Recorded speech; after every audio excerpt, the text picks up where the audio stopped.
जी, मेरा नाम रमेश चंद्रा। मैं जो है अलुदा पब्लिक स्कूल सिमरिया संत कबीर नगर से आज हम लोग जो है हिंदी के जो है क्लास 5 का जो हिंदी की किताब इसको जो है हम लोग रीड करने वाले हैं।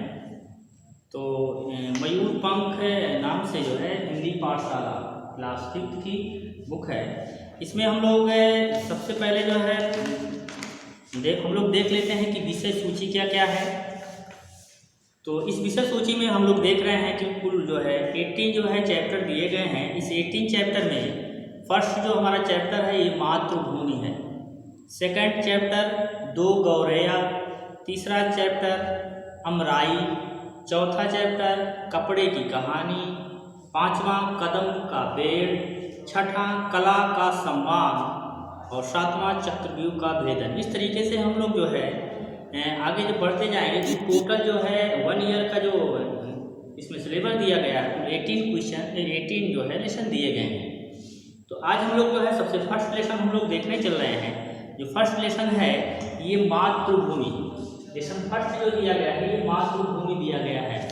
तो इस मातृभूमि के लेसन में जो है यहाँ पे हम लोग एक कविता दिया गया है और इस कविता के द्वारा जो है हम लोग को जो है कविता को समझना है, उसको रीड करना है, राइट करना है और अच्छी तरीके से इनके अर्थों को समझना है। इस मातृभूमि जो कविता लिखा गया है इसको लिखने वाले जो कवि हैं सोहनलाल द्विवेदी। सोहनलाल द्विवेदी जी ने इसको लिखे हुए हैं।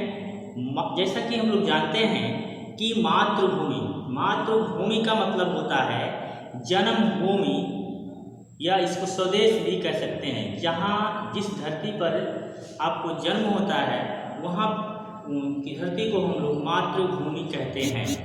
मातृभूमि जो है संस्कृत शब्द से निकलकर बना हुआ है और ये संज्ञा है। संज्ञा में जो है इसको स्त्रीलिंग जो है मातृभूमि को स्त्रीलिंग के रूप में जाना जाता है। तो पाठ का जो सार है, इस लेसन का जो सार है, प्रस्तुत कविता के रचयिता ने इस कविता में भारत की भौगोलिक विशेषताओं का वर्णन किया गया है। कहने का मतलब कि ये जो कविता दिया गया है इस कविता के रचयिता मतलब होता है लिखने वाला। तो कविता को जो लिखने वाले हैं सोहनलाल द्विवेदी जी, इन्होंने इस कविता में भारत की जो भौगोलिक स्थिति है, जैसा कि हम लोग भारत देश के रहने वाले हैं, तो इस भारत देश की जो भौगोलिक विशेषताएँ हैं मतलब भूगोल से संबंधित जो विशेषता हो गई, ठीक है ना, इसके बारे में जो है वर्णन किया गया है। और उन्होंने विभिन्न महापुरुषों के माध्यम से हमें उनका अनुसरण करने की सांकेतिक प्रेरणा दी है। इस भारत की जो भौगोलिक विशेषता है, भारत देश की जो भूगोल से संबंधित जो विशेषता है, इसके द्वारा इन्होंने भारत के जो महापुरुष हैं, भारत के महापुरुष का मतलब ये हो गया कि हमारे देश के जो महापुरुष हो गए, जैसे कहने का मतलब हो गया कि रघुपति का मतलब हो गया राम से संबंधित है। तो ये जो है हमारे देश में पैदा हुए और ये जो है ये महापुरुष के नाम से जाने जाते हैं। तो कहने का मतलब कि हमारे देश में ऐसे लोग जो कि दुनिया में आए और बहुत अच्छे काम किए जिससे समाज को एक प्रेरणा मिली, तो इन्हें महापुरुष के नाम से ही जाना जाता है।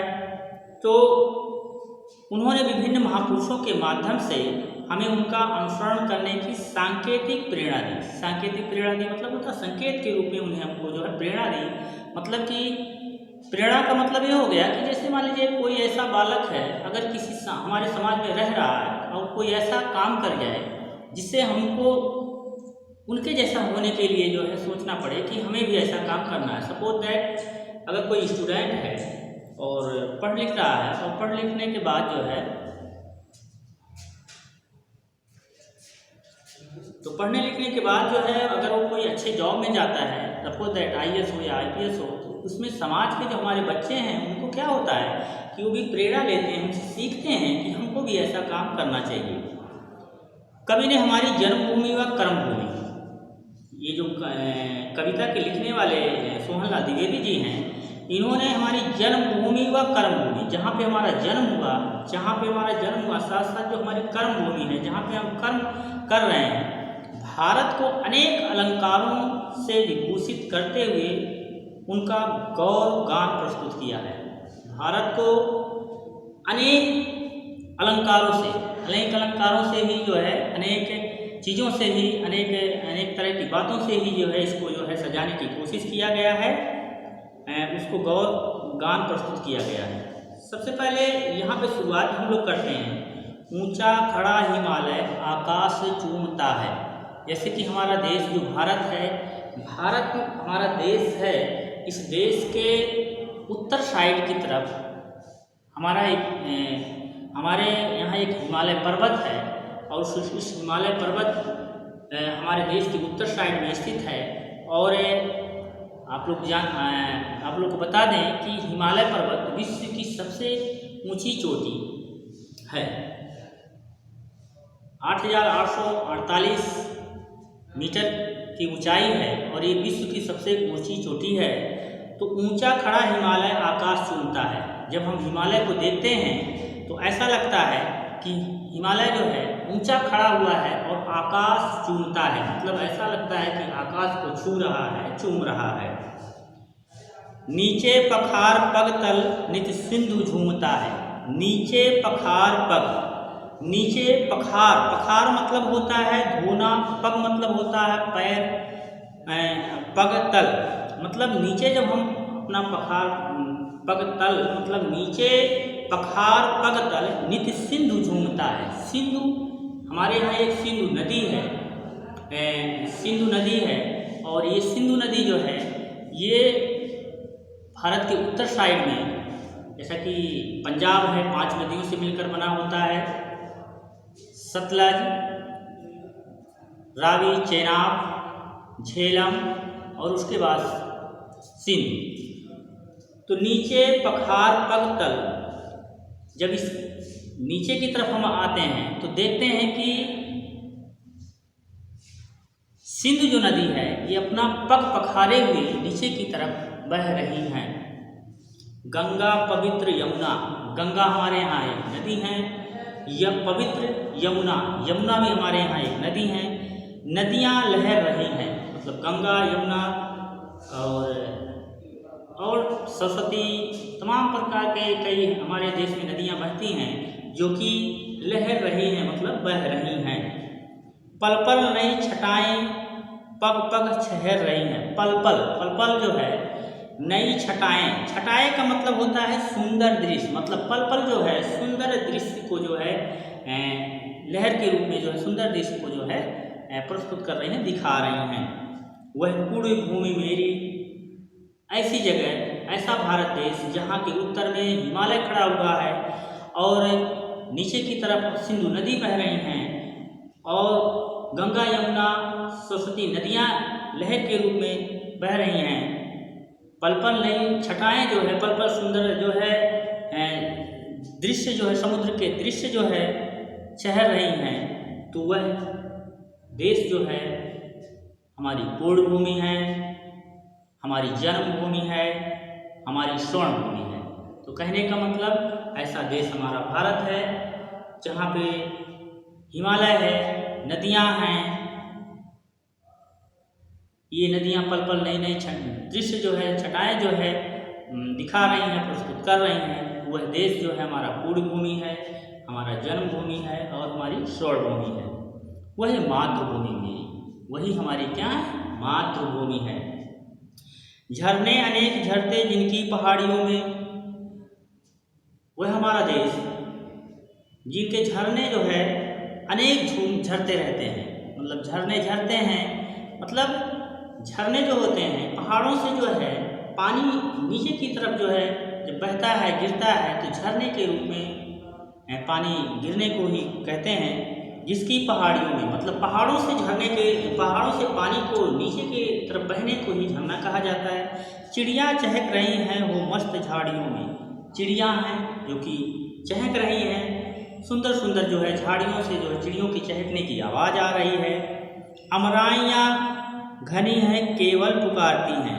अमराइयाँ का मतलब होता है आग का बाग, घनी है मतलब अमराइयाँ घनी हैं, आग की बाग घनी है, केवल पुकारती हैं, यही पुकार रही हैं। बहती मलय पवन है तन मन संवारती हैं। बहती मलय पवन है।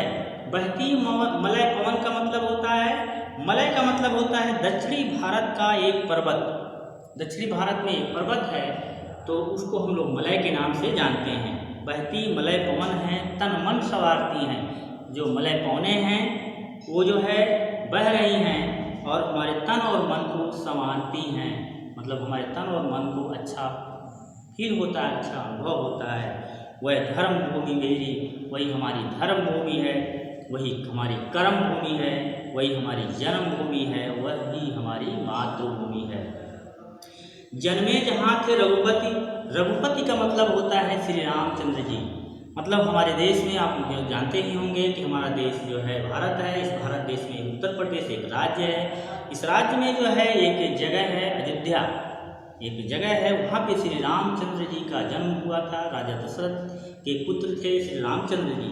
तो जन्मे जहाँ थे रघुपति, वहीं पे जो है अयोध्या वासी रघुपति जो राम जी थे जन्मे हुए थे। जन्मी जहाँ थी सीता, मतलब हमारे देश में श्री रामचंद्र जी, उनकी जो पत्नी थी वो सीता थी।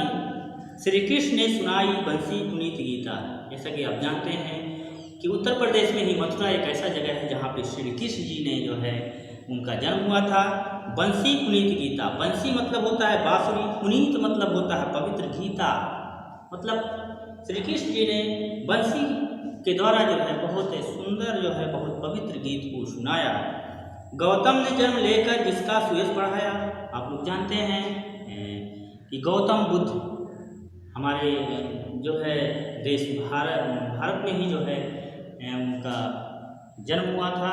गौतम बुद्ध जी जो थे उनका जन्म लुम्बिनी, जो कि नेपाल के तराई इलाके के आसपास में पड़ता है, वहाँ उनका जन्म हुआ था। तो गौतम ने जन्म लेकर जिसका सुयश बढ़ाया। गौतम बुद्ध जो थे बौद्ध धर्म के जो है संस्थापक थे। तो इन्होंने सुयश बढ़ाया, जिसका सुयश बढ़ाया मतलब मान सम्मान बढ़ाया। गौतम बुद्ध जी ने जो है बौद्ध धर्म के जो है संस्थापक थे और इन्होंने जो है समाज के लिए और लोगों के लिए जो है धर्म के बारे में जो है काफ़ी अच्छा जो है इन्होंने संदेश दिया। जग को दया सिखाई, जग को दिया दिखाया। जग को इन्होंने, इस पूरे संसार को, जग को, इस दुनिया को, यहाँ के लोगों को इन्होंने दया दिखाई। दया मतलब किस्म जो है दया का भाव दिखाया। और जग को दिया दिखाया। दिया मतलब होता है रोशनी। मतलब जब जो गौतम बुद्ध थे जो कि बौद्ध धर्म के संस्थापक थे, इन्होंने जो है हमारे समाज में जो है अच्छे उपदेश दिए, जिससे द्वारा जग को जो है दिया दिखाया और इनको जो है दया की भाव दिखाई। यह युद्ध भूमि मेरी, यही हमारी युद्ध भूमि है। यह बुद्ध भूमि मेरी, यही हमारी बुद्ध भूमि है। वह जन्म भूमि मेरी, वही हमारी जन्म भूमि है। और वही हमारी मातृभूमि है, यही हमारी मातृभूमि है। तो इस तरीके से जो है ये पहला लेसन जो दिया गया था मातृभूमि, इस मातृभूमि को हम लोगों ने पढ़ा। इनके जो है जो वर्ड थे, जो शब्द थे, इनके बारे में हम लोगों ने समझा और इस तरीके से इनकी जो है पूरी तरीके से जो है ये लेसन खत्म हुआ। इसमें जो है जब आप लेसन के क्वेश्चन के ऊपर जाएंगे तो यहाँ पे दिया हुआ पखारना, जैसे कुछ शब्द दिए गए हैं, तो इन शब्दों को जो है आपको लर्न करना है, इसको अच्छी तरीके से इसको याद करके सुनाना है। अब इसके बाद जो है पखारना का मतलब होता है धोना। जो डिफिकल्ट वर्ड में आए हैं, इसमें पखारना का मतलब धोना। रघुपति का मतलब श्री रामचंद्र जी। अमराइयाँ का मतलब होता है आग का बाग। चहकना का मतलब चिड़ियों का आनंद में भरकर कलरव करना, चिड़ियों को चहकना। बंसी मतलब बांसुरी। पग मतलब होता है पैर। मातृभूमि मतलब होता है हमारी धरती जो माँ है, इनको हम लोग मातृभूमि कहते हैं। पुनीत मतलब होता है पवित्र। छटाएं मतलब होता है सुंदर दृश्य। सिंधु मतलब समुद्र। झरते मतलब होता है बहते। सुयश मतलब मान सम्मान और प्रतिष्ठा। इस प्रकार से हम लोग जो है इस लेसन के बारे में पढ़ चुके हैं। अब जो स्टूडेंट हैं इनको जो है यहाँ पे लिखित प्रश्न, लिखित मतलब होता है लिख के प्रश्न को सॉल्यूशन के रूप में देना।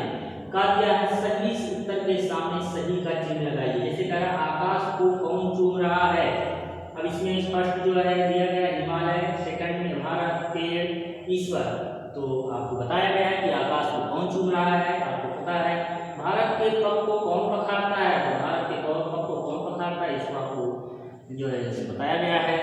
रघुपति किसे कहा गया है, कृष्ण को, राम को, बुद्ध को, महावीर को, तो आपको पूरी तरीके से बता दिया गया है कि रघुपति का मतलब होता है श्री रामचंद्र जी। इस प्रकार से इनको जो है पूरी तरीके से इनको सॉल्व करना है। कह रहा है निम्नलिखित प्रश्नों के उत्तर लिखिए, इस कविता का मुख्य भाव स्पष्ट कीजिए। तो इस प्रकार से जो है आपका जो होमवर्क है, आपका होमवर्क है सबसे पहले तो आपको पूरी तरीके से जो है मातृभूमि जो कविता दिया गया है इसको पूरी तरीके से आपको लर्न होना चाहिए, मतलब आपको याद करना है। आपका होमवर्क को मैं दे रहा हूँ, जो होमवर्क दे रहा हूँ आपको जो है लेसन को जो है पूरी तरीके से इस कविता को याद करना।